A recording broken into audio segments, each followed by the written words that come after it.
I thought we could start with what you think excellent marketing is in 2026.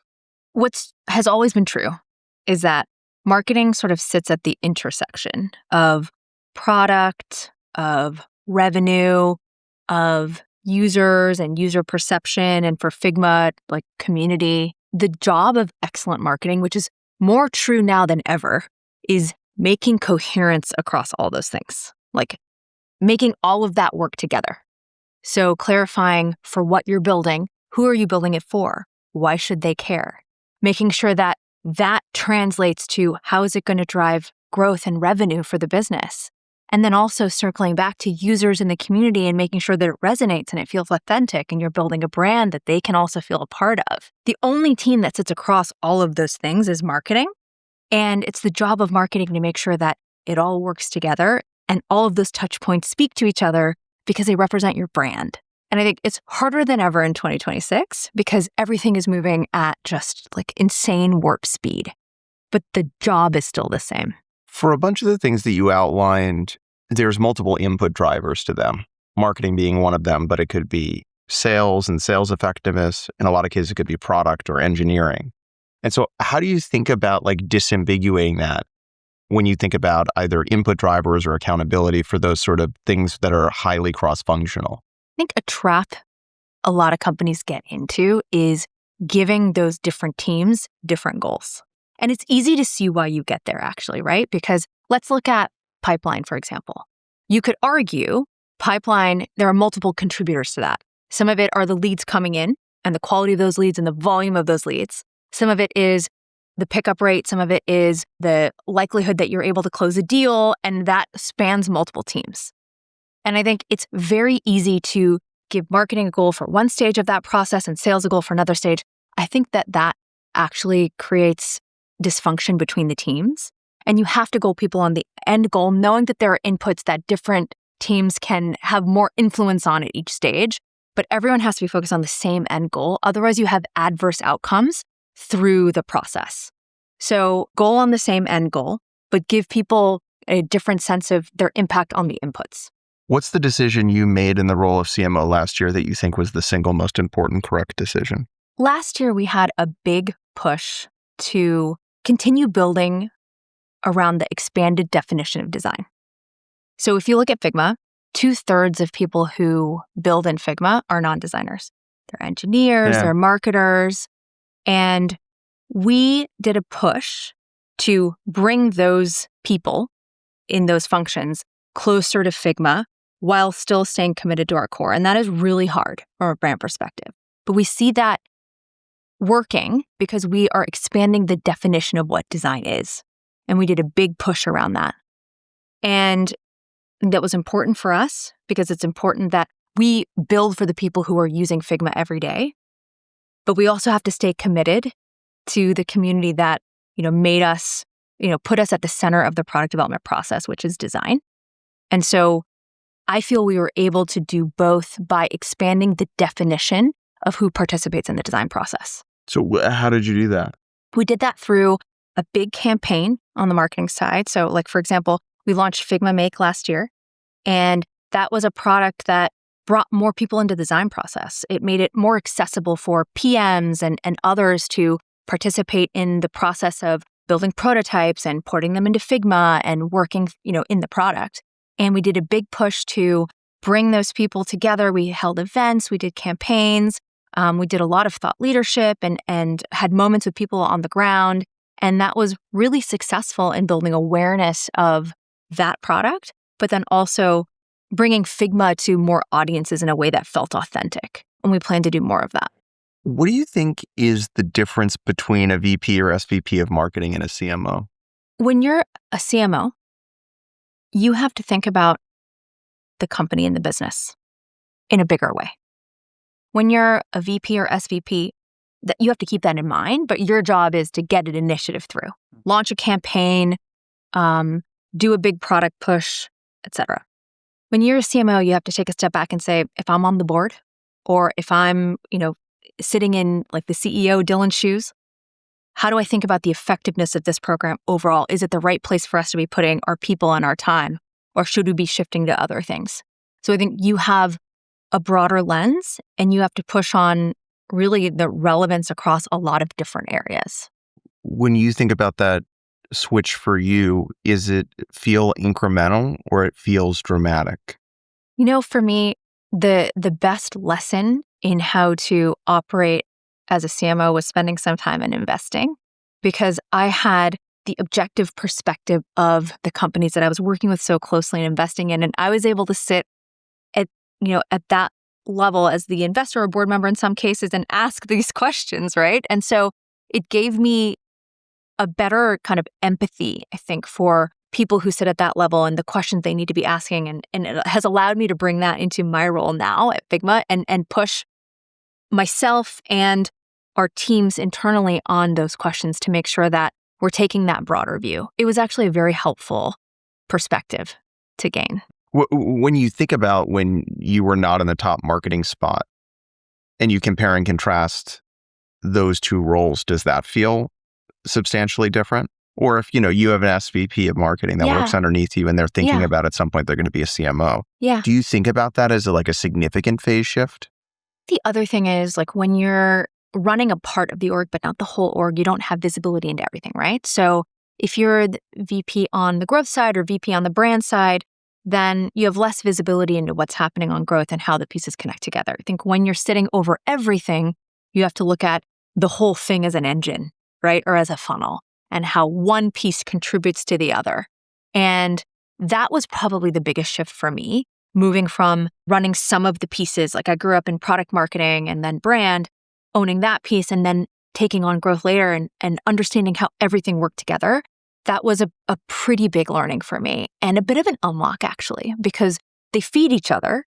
They can sometimes be in opposition, and figuring out how to make them work in harmony is pretty cool and pretty fun. What's the most common pattern when they're in opposition?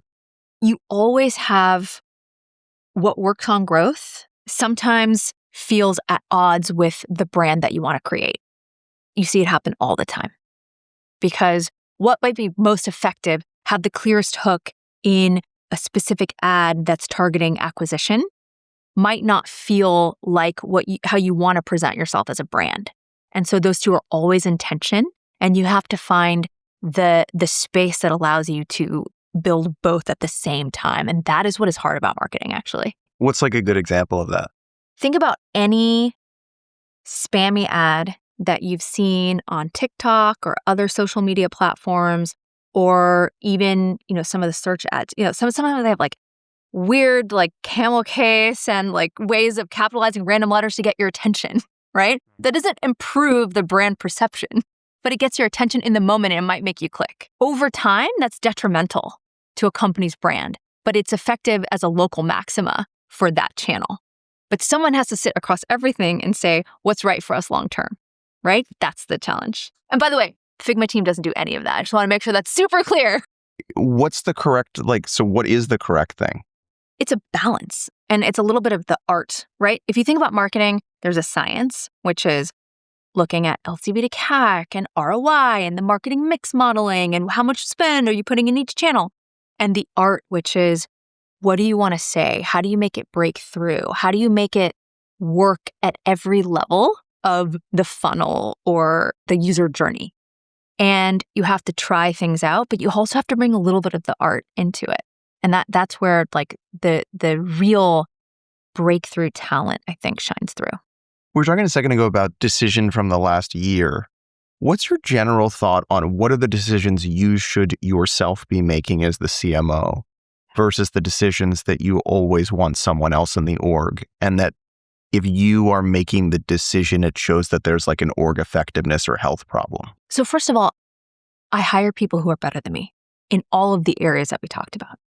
There are people who are far better than me on the growth side at Figma. There are people who are so much better than me on the brand side, on the comm side, every team, right? So you hire people who are better than you. My job is to look across everything and say, are we load balancing in the right way? Resources, people, time. Is it effective for moving the whole business forward along those metrics that I talked about, right? That's how I see my job. Now, there's a million of kind of smaller decisions on a particular program or a particular, push in a certain area that I might get pulled into. My ideal state is there are people who are better than me making those individual decisions. And then I can look across everything and say, great, this is a balanced approach to how we want to grow.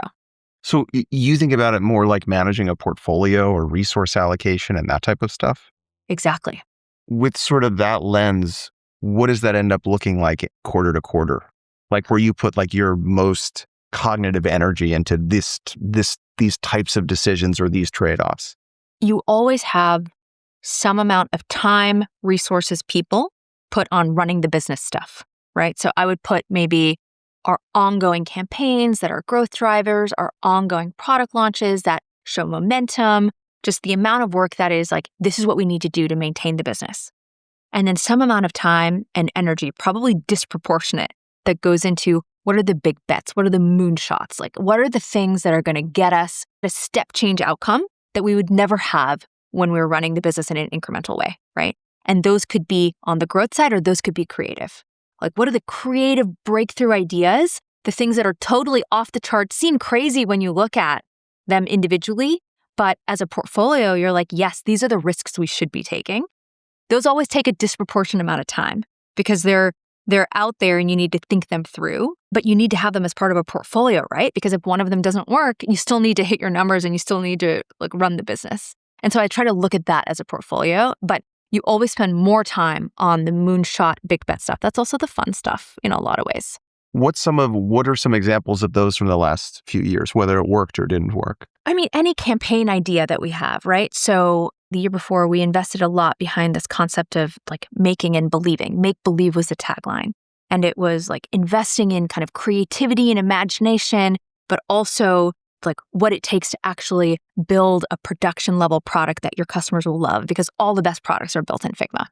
And we put a lot behind that. We had events, we had out of home, we had videos, and like it resonated with the community. In fact, we did a big community push where we took over Times Square and we put the community, like amazing things that they had built up on, in Times Square, and people loved it. And we spent a lot of time building that concept and that idea.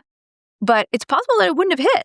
It did, and we're lucky. But if it didn't, then we would have a bunch of other things that we would explore, right? And so that those things take time to develop, but the things that people remember, and we've got a whole bunch of them in the works that we're ready to pull out and try. Do you think about marketing and telling the story of the company at all as it relates to the sort of maturity of the business? Like, do you kind of think that, when you're in the early days of Dropbox, you're like a cool 20-year-old and you wake up one day and you don't want to feel like, the 90s band that in 2026 is playing their greatest hits at some retirement community? So, yes. But what changes that is actually ubiquity, not like how long the company's been around. There's a really interesting phrase in retail, and way back in my career, I worked in retail, long lifetime ago. I learned a lot there actually because brand is so important in retail because all That's most clothes, of what it is. yeah, right? Like clothes are the same. They come from the same factories a lot of time. And there's a really interesting concept from the CEO of Urban Outfitters at the time. I was like, ubiquity is the opposite of cool. If something is everywhere, and like Gap, you said, we talked about the 90s. Gap in the 90s was a perfect example of that, right? It was on every street corner and it stopped being cool anymore. And so it's like I think about that a lot actually for us because, and Dropbox also, because there's something special about being the challenger, the underdog that people want to, they want to be aligned with that. They want to be aligned with that kind of the people's challenging the status quo. As you grow, that becomes the challenge to remain relevant. I think there are a few brands who have done that successfully. I would say the few that I look to, like Harley Davidson, for example, still retained this kind of aura of independence and celebrating kind of the renegades, being the rebel. And so I think there are ways to do it. And to do it, you have to align really clearly with a core audience, right? So they did a great job of that. Apple back in the day did a good job with that by really clearly stating like who they were standing for. And for Figma, it's always been design, and it's always been practice of design, which extends beyond just visual, right? It's like how you think the decisions that you make. And so for us, like that is how we stay relevant, even through, more kind of usage and widespread growth. What do you make of sort of in any given cycle, there's this subset of companies that have like this unique momentum around them that is often disconnected from how good the company is and often overlapping. So like the early 2010s, the best example is Dropbox. And it just sort of was kind of consuming resources or aggregating resources around it, talent and customers and capital, and kind of created this flywheel that has like this energy or vibe around it. And in any given cycle, there's generally less than 10 companies and they come in and out. So like in this last cycle, Figma's definitely one of them. And in the next cycle. That's your job and the company's job. But you would say Cursor is an example of this. Again, irrespective of how great the product is, or Sure. like Yeah. you kind of bottle up all of these things and you could take 5 great $10 billion companies and one kind of has it. And it's a little bit, I think, unique in technology. Yeah. The way that these hot companies end up being or getting created. And it's not just one thing, it's always many things. Have you reflected on that now that you've been across a few of these companies that kind of have it all, at least in one stretch, kind of clicking together? That's true. I think there are always like technology waves. There's also the Silicon Valley clock, right? And what you often see, and all these companies go through, is like the cycle around the clock. Like you're really hot, then there's the contrarian views, then everybody, is down on you, and then there's the contrarian views, and then you're really hot again. And every company goes through that.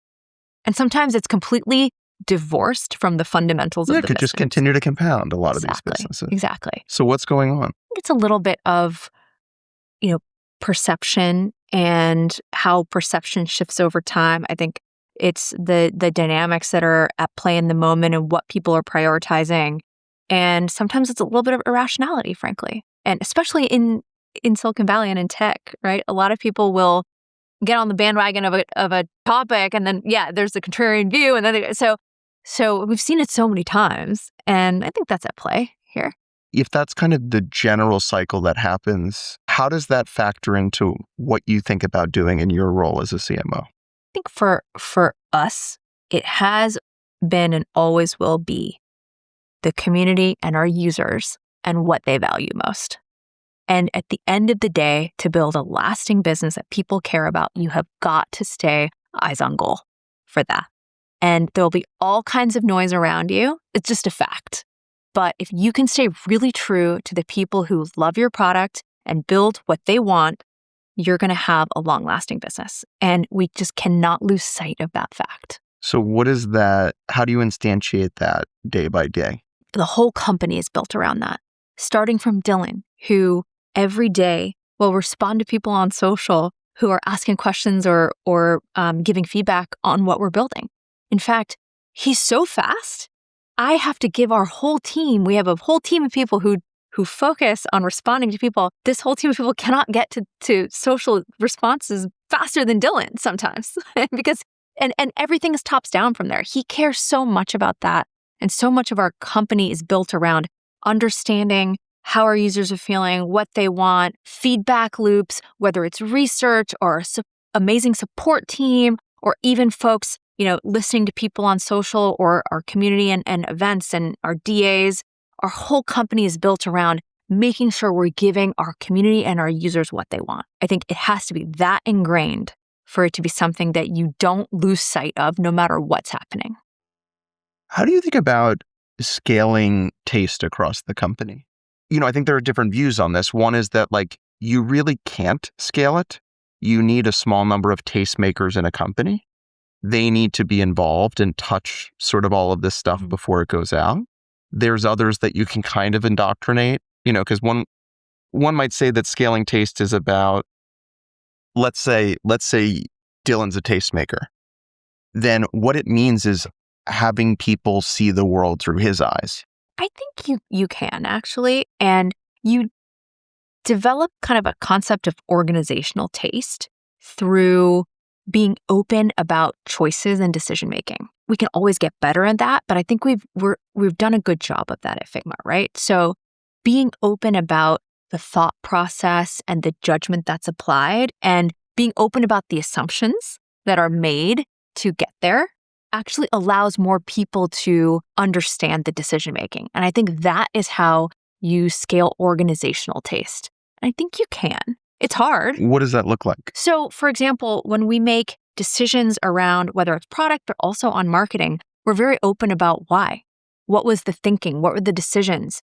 And what got us to whatever outcome we got to? And that people can follow that thinking and apply it for themselves. Now, there always has to be some level of, okay, let's look across everything and make sure that everything is at the bar that we want. That's still hard and has to be there.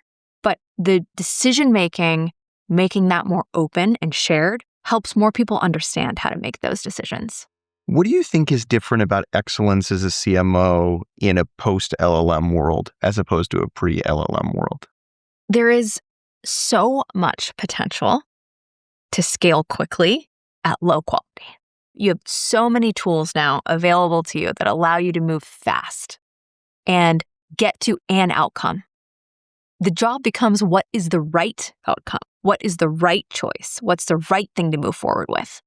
And so there's less onus on coming up with one single great idea. You can get to more ideas faster, and more of an onus on judgment and intent and decision making. I mean, the job is shifting that way because there's so many options now you can explore. What's the right one to make that's going to be the most effective? That's where more attention kind of needs to go. Do you think when you think about the next couple of years and who the best CMOs in the industry are, the input drivers and like what makes someone good to 5 or 7 years ago is very similar? Or there is going to be a sea change? The qualities are the same, right? What makes someone successful regardless of their role is curiosity and openness to change and making sure that you can take advantage of the latest tools and technology available to you, right? So that's still true. I think there's going to be a divide in people who leverage the latest tools available to them and people who don't. And that will move quickly over the next, not even couple of year. And so that kind of chasm will be created without question. But the qualities that make you successful are the same, I think. And it's just open to evolving how you think, not having one playbook that works all the time, right? That's never been true. And so it's like the ability to adapt and having curiosity that's going to carry people through this next wave. And so you don't think there's going to be much more science in what great marketing looks like? Because you had this interesting, the mid-2010s was interesting, I think, in marketing, because there's the rise of the more technical marker, the rise of the growth function that came out of the 2008, 9, and 10 Facebook days. Social and this tension wave between kind of creative and quantitative. And you had this whole marketing discipline that started to look almost like hedge fund trading, at least certainly an at-scale consumer. And it feels like there was this identity crisis, and certain people thought that it was going to go one way or another. It almost feels like in the last few years, the artistic and creative elements in marketing have been re-elevated. Maybe that's AI and AI slop, the way that ideas are disseminated, and the ability to sort of tell amazing stories with video that was very different than 10 years ago on the internet. But there's been kind of like this interesting back and forth between quantitative and qualitative, or creative and instrumented marketing. And is your sense like it's going to tilt in one way or another, or it's going to be a little bit status quo over the next few years? It's interesting because you're right. There was a big push on growth marketing, the science behind resource allocation. I would argue that even in that world, brand and taste and being able to communicate an idea clearly was still critical, right? You could have any iteration of a message across a bunch of different platforms that you could automate and test and, quantify, whatever. But like a single breakthrough idea, even then, was far more effective, right? And so art was still really important back then. I just don't think we talked about it as much. This shift that's happening now is there's a difference in where the the platforms are shifting. So the time that you would have spent figuring out how do you fragment a message across all these different platforms. Now we're looking at systems. We're like, great, how can you build a system to get more options out there that you can decide how to fragment, right? It's just like the platforms are shifting a little bit, but the mix is still the same. The importance of creativity and art is still there. I don't know. I think it was always important, right? I don't think we talked about it, but even back then in the 2010s, it was important. It's as important now. I'm not sure I agree that it ever went away in terms of importance. I just think that we didn't talk about it. And I think for now, it's as important as it ever was because there's going to be so much more out there, right? So now it's going to be what is at a premium is attention because there's so much information out there. So those creative ideas will still break through and be important, but they always have been. Like one of the things that you're getting at is creativity and taste is inherently human. And not only that, there's a subset of humans that have those sensibilities. And then in some ways, great marketing is a little bit like great fashion designers. Yeah. That you kind of have a feel for what's going to resonate and what's going to tell the story, and et cetera. Is it sort of your current belief that can't be encoded in software? There will always be a role for creativity from humans. And whether that's applied at the judgment level and the curation level or the ideation level, there will always be a role that is stand out, that is the human touch, that is going to be what separates great ideas from just okay ones, right? Because everyone's using the same tools to create ideas. They've got the same platforms and the same tools, so everything's going to look the same. So what's going to make you stand out? The human touch, craft, passion, creativity. That has always been true and will always be true. It seems like Silicon Valley hasn't done an amazing job of telling an optimistic story of AI. In the past few days that I'm sure you were very attuned to, which is Notion had a brand campaign around Think Together. Yeah. There's like this very optimistic take of that the future of AI is about collaboration. It's not about the one person building $1 billion company. And I feel like the role of marketing in 2026 in technology is by far the most important time in history.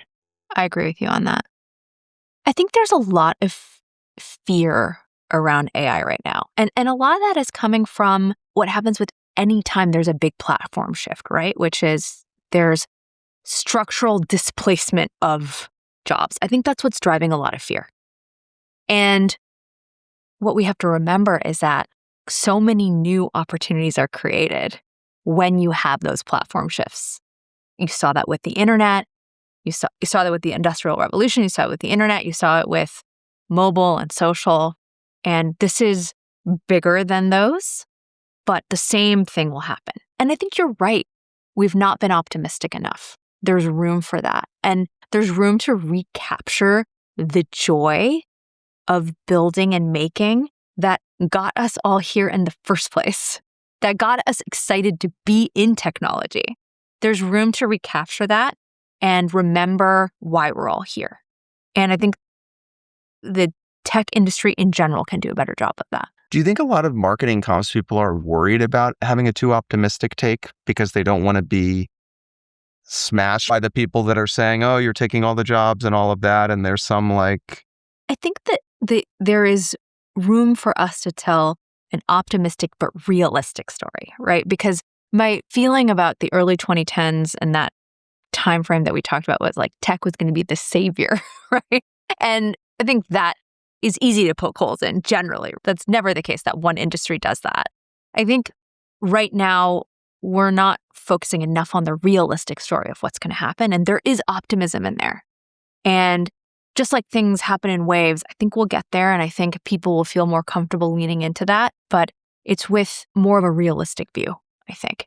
And, and frankly, right now, people don't yet know how to talk about AI generally. If you drive down 101, everyone's just putting AI on a billboard. They're not even really explaining what you get for it.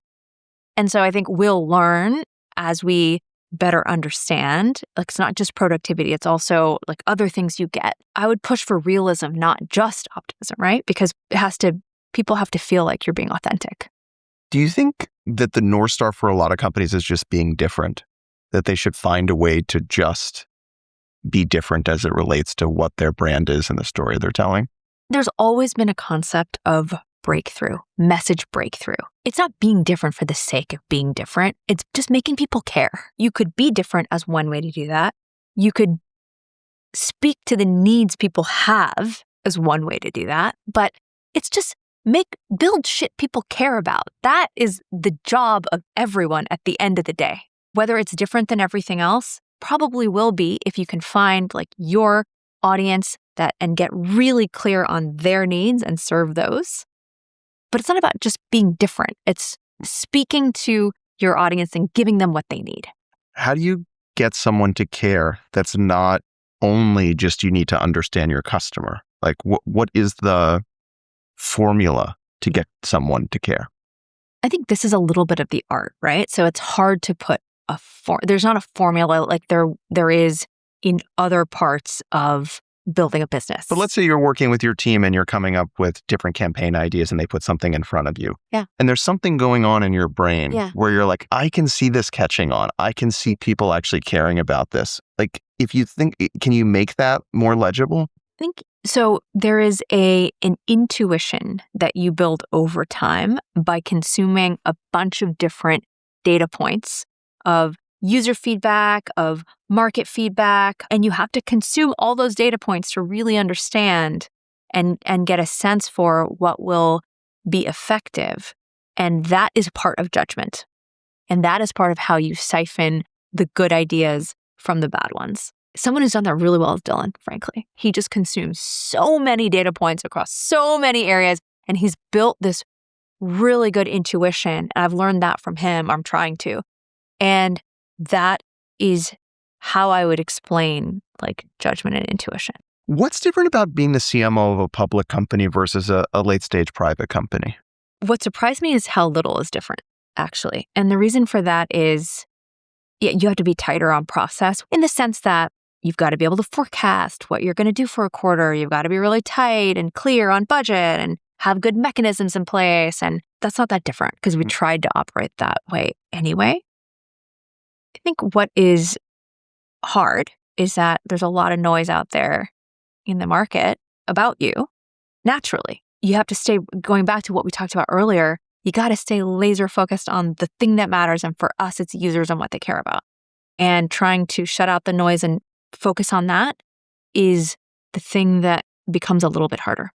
What is sort of your reflection on going public? In that a lot of people say, okay, there's a few reasons to go public. One is to access larger pools of capital and a bunch of financial things. But another one is it's an incredible marketing moment and it allows you to elevate your brand. What's sort of your observations about that second value? I think that's true. The whole world is paying attention for a period of time. You get one opportunity to make a statement. For us, we made it about our community because that's what we care about. Also, there is a view that for larger enterprise customers, they feel a sense of security staying with you. You're public, you're an established company, so that's definitely true. We tried to make it the most of the opportunity to tell our story to the world. Do you think there's a difference in marketing to the enterprise versus marketing to small business or prosumer? You gotta have this very interesting experience because it mirrors Dropbox to a certain degree. Yeah. But like in looking at the companies from a distance, it feels like for a variety of reasons, Figma has been far more successful in that like Figma has one enterprise, Figma has one SMB, Figma has one prosumer, where Dropbox won prosumer and spent the last 10 years trying to win enterprise and it never really happened. I agree. I think especially because Figma just moved on enterprise earlier. We knew that was an area that we needed to invest in. We built the team. We spent the cycles to understand what they cared about. We built the motions. We just did that earlier. So that helped. Dropbox was a tool for everyone. So that made it harder to be specific about what needs you were serving, even as you moved into enterprise. Whereas like Figma was way more focused on the core audience. And even for prosumers, even for SMBs, it is a professional use case. And so that has allowed us to be really clear and really specific. Do you think about different stories and messages that you want for SMBs versus mega enterprise? Or is it mainly there's an overarching narrative and maybe there's little tweaks here or there, but it's all kind of the same thing? The narrative and the brand is the same. Where there's variance is in specifically what they need, what their needs are. So as you're a larger organization, you care more about governance, you care more about, specific admin features, et cetera. So the proof points are different, but what we stand for is the same. And that's nice to have that consistency. Who's on your Mount Rushmore of sort of marketing campaigns of the last few years? Both, maybe it's some of the things that you all worked on, or just when marketing is done in the most spectacular way possible, it looks like this, or I was so impressed by that. My favorite marketing campaign, I'm going to go way back in time, so this is not answering your last few years prompt, was back in the day, the marketing around Chrome. And it was a campaign that was done. It still makes me teary-eyed to this day. And it was a campaign, I'm getting teary-eyed thinking about it now. It was a campaign, it was called The Web is What You Make of It. There's a lot of parallels to kind of the way that we're thinking about this AI wave now, actually. And it was around Chrome, and it was across kind of Google products, and it was talking about users and how they interacted with those products. There was one specific ad spot, I remember, Dear Sophie, and it brought a very human lens to how you could get the most out of their web products. But it was so human, it was so visceral, it spoke to so many people. And I still look to that as an example of how you can go back to make people care about what you're building. I will always be a lover of that campaign. It was that it tapped into the human experience? The human experience with the web and how the tools available elevated, really people and their experience and their relationships. And there's so much we can learn from that with AI. It's interesting when you say that because the last year, there's this genre of announcement video now. Yep. That's the talking head in high definition of the founder funny that you say that. of so every true. single one. Every single one. And they all, for featuring humans, seem to lack humanity. And again, just an interesting recent reference point was this Notion video that they put out.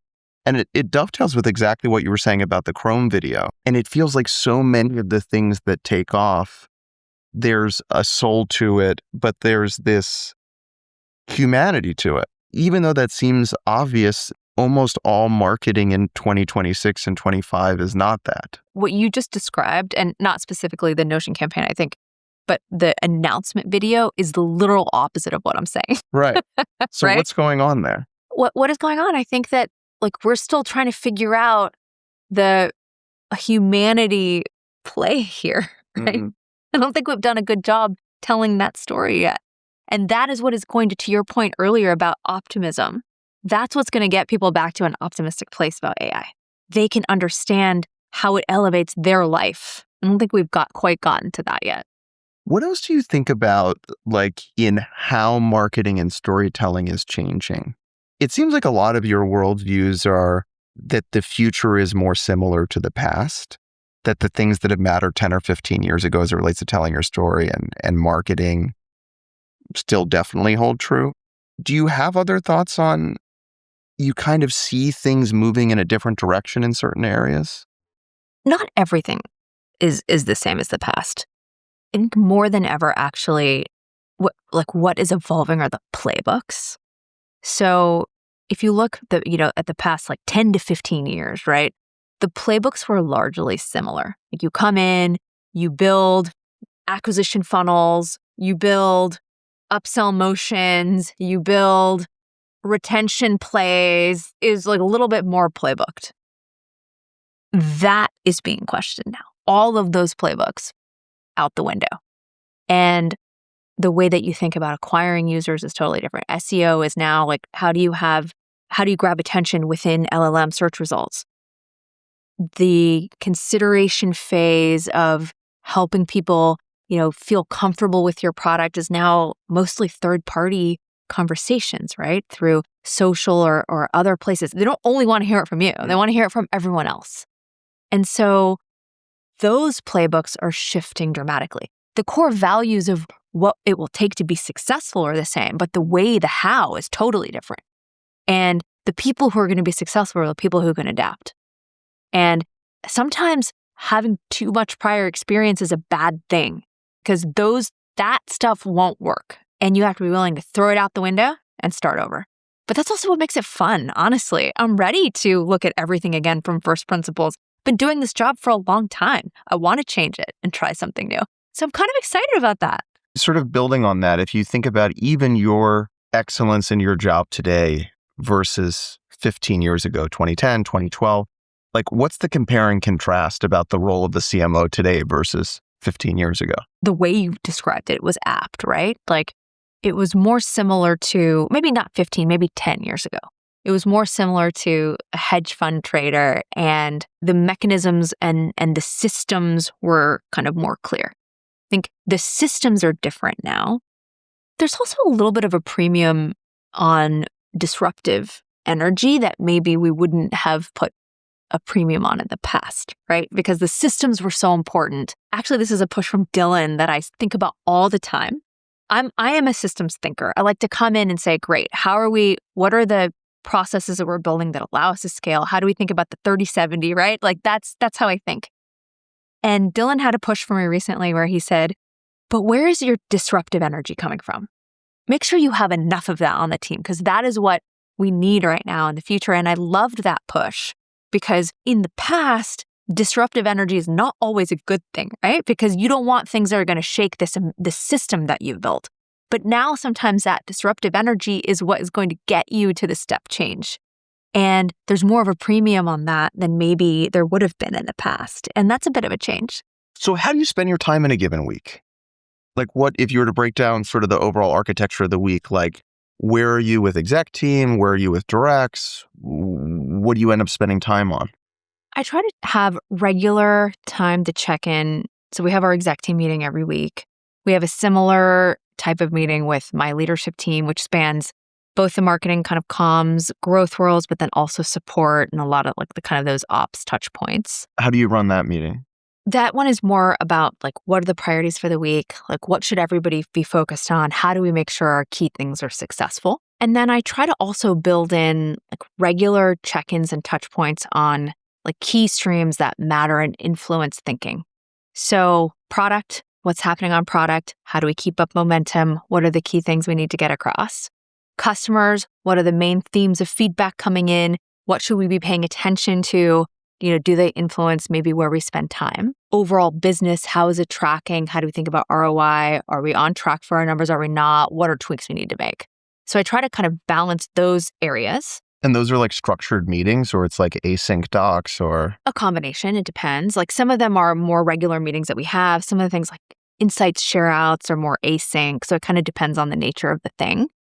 And then I try to spend time to go deep with people too. So I try to mix in one-on-ones with people on the team, the right cross-functional folks from other teams so I can get a pulse on what's happening and make sure that I feel close to the work. That's really important to me. What are the weekly, monthly, quarterly, annual rituals that you think are most important? They're built around those themes that I talked about. So you got to have the check-ins with your kind of key leadership. But then how do you make sure that you're tracking the business and what's happening? And the way that I do that is we have a monthly share out with the whole team. The whole marketing team and the support team does this as well. What are the key metrics? How are you trending? That way you have a shared understanding of how the business is moving. Doesn't matter what team you're on, you need to understand what's happening, right? So that's one thing that happens regularly. That's a live share out and people can ask questions and be briefed on really like what are the things we're doing that are moving the And that's number. the whole company or just marketing? We do have share outs across the company, but I do this with my team on a regular basis, right? And then our OKRs are also based off of that. Then you have to have insights sharing at multiple levels. So we do a lot on the product side with research to understand how our particular products kind of, what's the reception.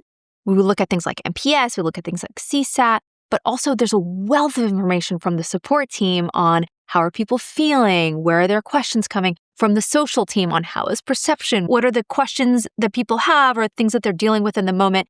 And we try to create forums to share that back with our team. Because again, just like metrics, I want everyone to be really immersed in how our users are feeling. We also have a lot of in-person touch points where we share out kind of those insights, and whether it's course calls or like insights from events, things like that. The last thing is having a regular sync on product and, frankly, making sure that our own team is aware of things that are happening, because you have different pockets of the team running on different things, and sharing back across the rest of our team so everyone's in the know and we can stay on top of how quickly we're innovating and moving. And so those are the 3 streams that everyone on the team needs to be aware of, no matter your role. And then we have monthly all hands where we try to have a little fun.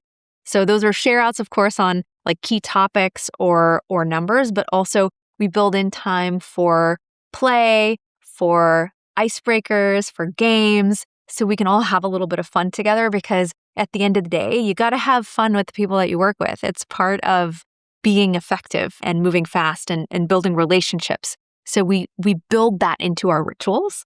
So it's just something we always do.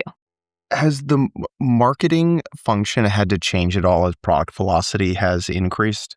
Or is it just more cross-functional, a PMM with a PM that's owning the launch of this new product, and it's kind of incremental because you all have drastically accelerated net new product launches? We have. We're at the cadence of multiple a week. We have evolved, not necessarily the org structure, but how we're approaching some of these moments. We're trying to cluster as smaller teams and have multiple pods working on many different things at once, right? That's the only way you can move everything forward at the same time.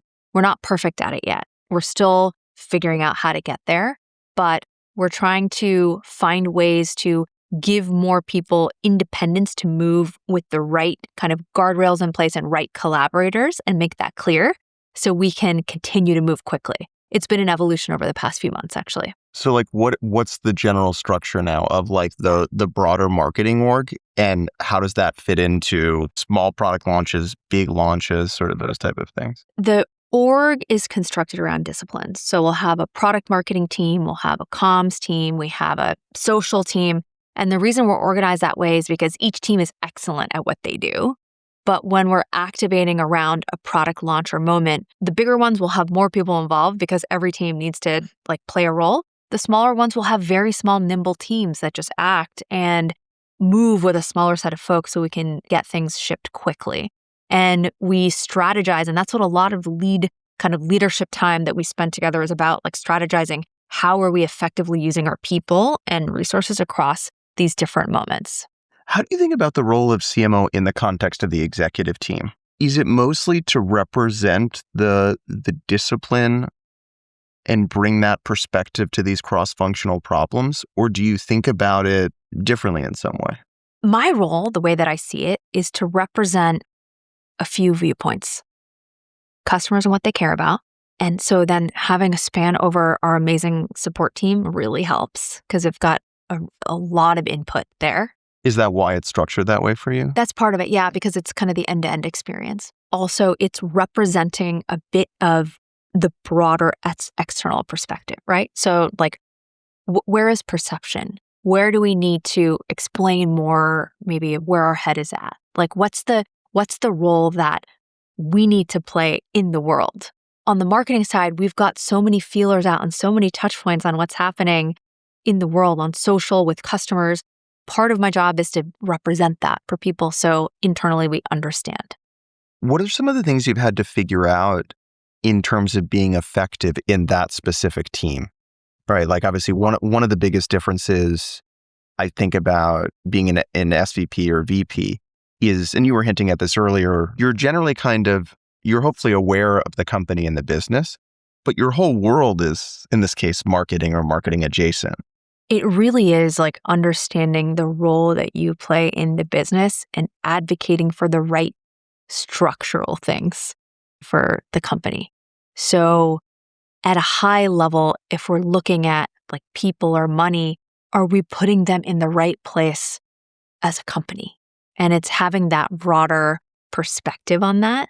And I think also it helps you build empathy for other functions and where they're at and challenges. And that's something that you don't always get when you're sitting on a team and running one piece of something, right? You don't understand the broader perspective of what's happening on product or design or other teams. That perspective is helpful also when directing your own team's time, because you can figure out how to address challenges or partner with teams more effectively.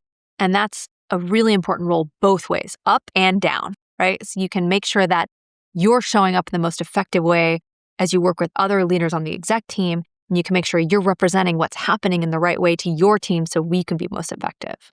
Where do corporate politics come from?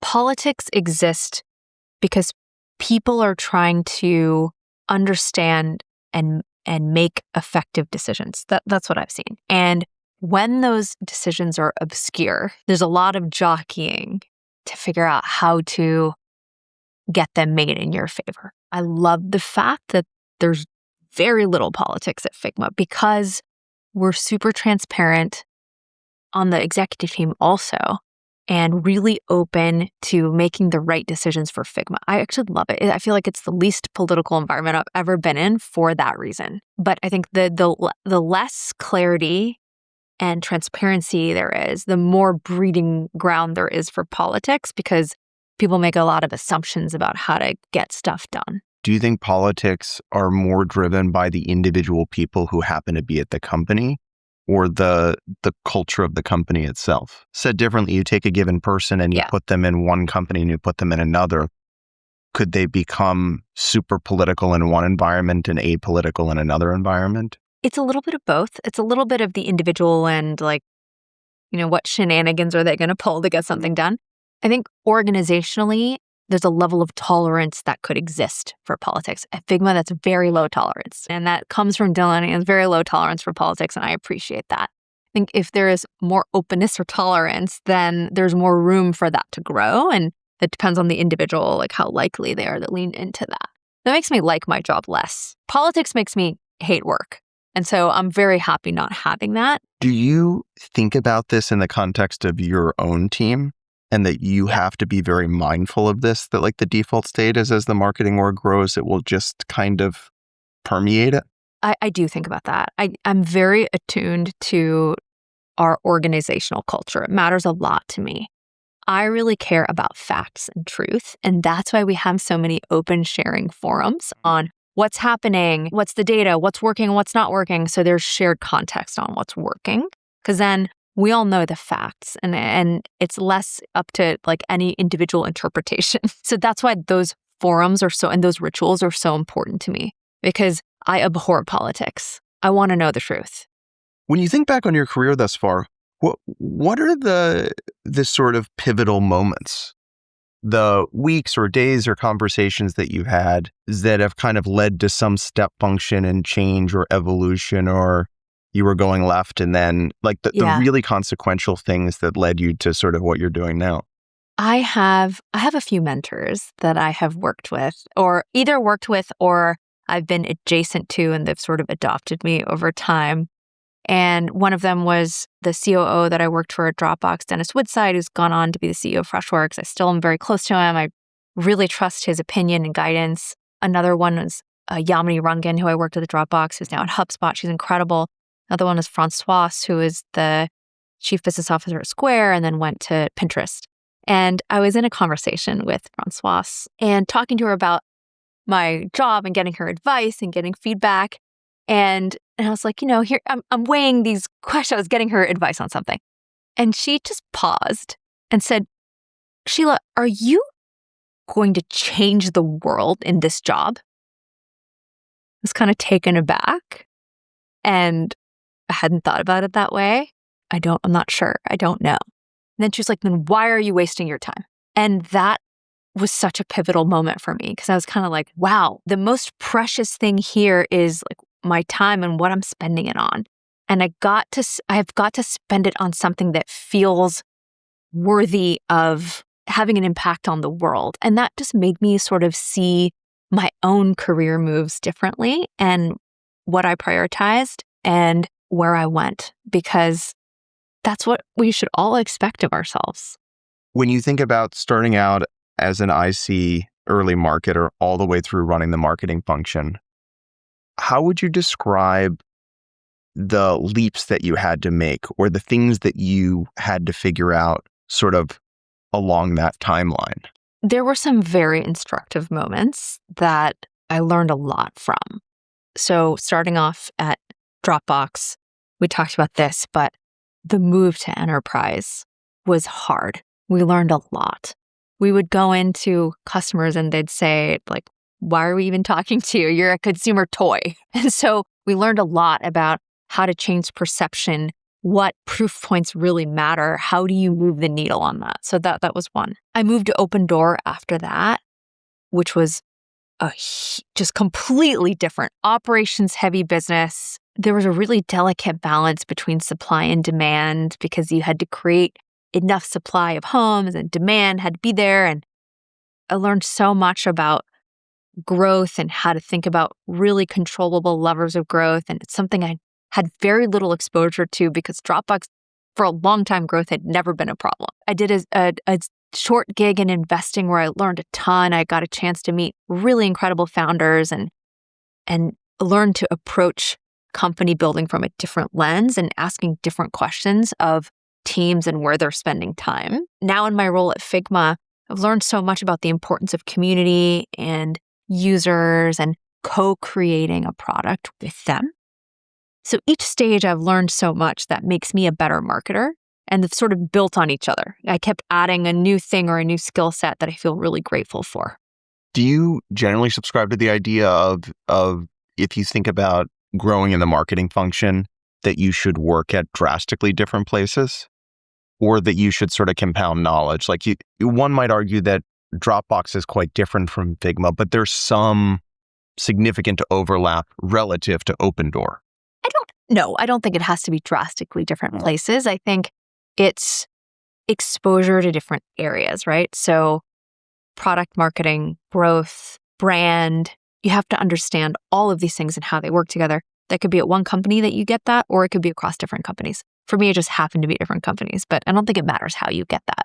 Do you think it matters if the CMO came up in the world of product marketing and brand versus came up in growth can either be equally great in CMO or it's context dependent on the company or that type of thing? I've seen both work really well. It's a little bit context dependent on what's most urgent for that company at that moment in time. Either flavor could work. I've seen really great growth leaders who have, brand and product nested under them and it feeds the growth engine, but it's not the leading thing.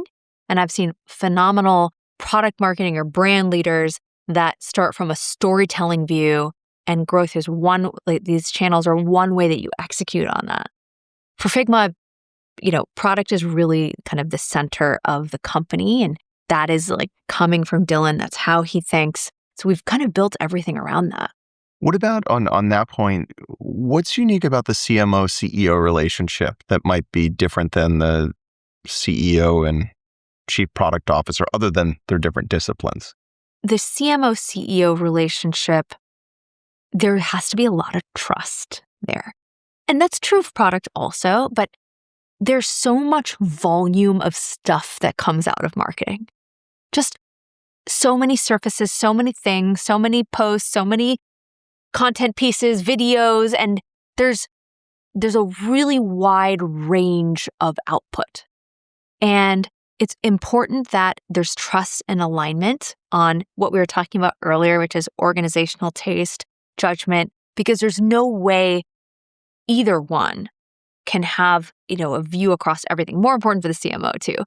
But I think there has to be a level of alignment and trust there on like kind of that things are going to be at the level of quality and output expected and still move the business in the right way. And it's a little bit different than, product or other teams for that reason. What about the role of a founder as obviously kind of the chief spokesperson of the company? Yeah. Now, obviously, if it's a hired CEO, they're also the spokesperson for the company. There's something different. There's sort of like a moral authority. There's a linkage between what the company is and who the person is, regardless of when you look at any mature business, whether it's founder-led or CEO-led. How do you think about that in the context of marketing, which is storytelling, and those things seem very connected? Oh, I mean, the CEO is the chief spokesperson, but also the chief person to deliver the narrative. There has to be extreme alignment on that level. It's got to all stem from one thing. That's another area where there needs to be trust, but also like those two things need to be hand in hand, because your message, your narrative, your story comes from, especially if it's a founder CEO. It is them. It's not just like a thing they say. It is who they are. That the company's built off of that, and the purpose and the why you are doing what you're doing comes from them. It's the origin of really everything you do.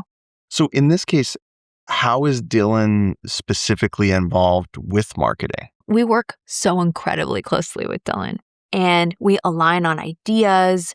We will riff on messaging together. He's very thoughtful and in the details, and a lot of our good ideas come from him. This is an area where we work really closely with him, and our job is to refine that with him and then figure out how to disseminate and scale.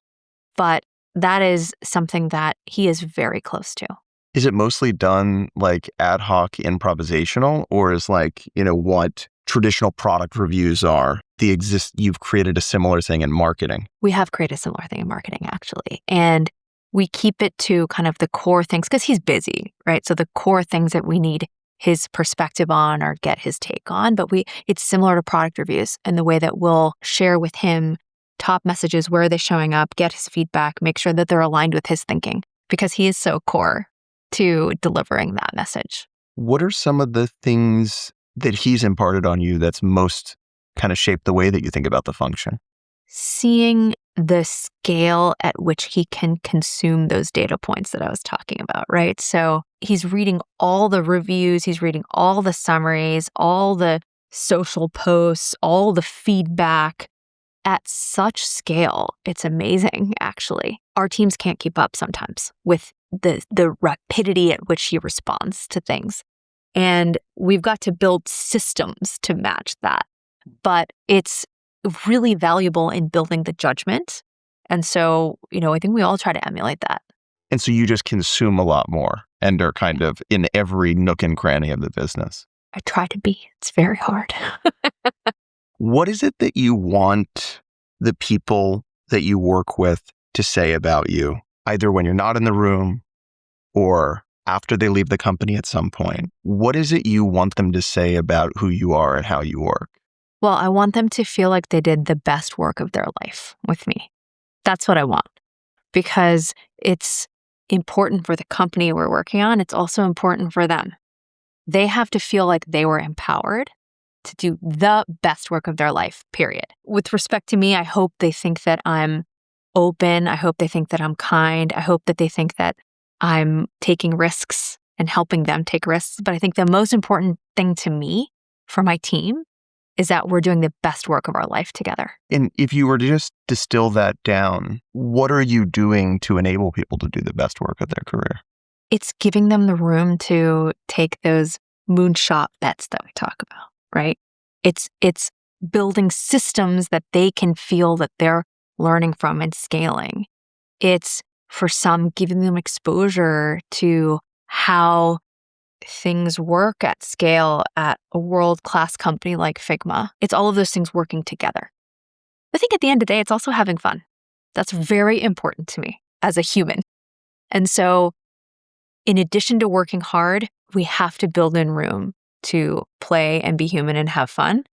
And I hope that we can do that while doing the best work of our lives. Great place then. Thank you so much. Thank you. This was great. That was very fun.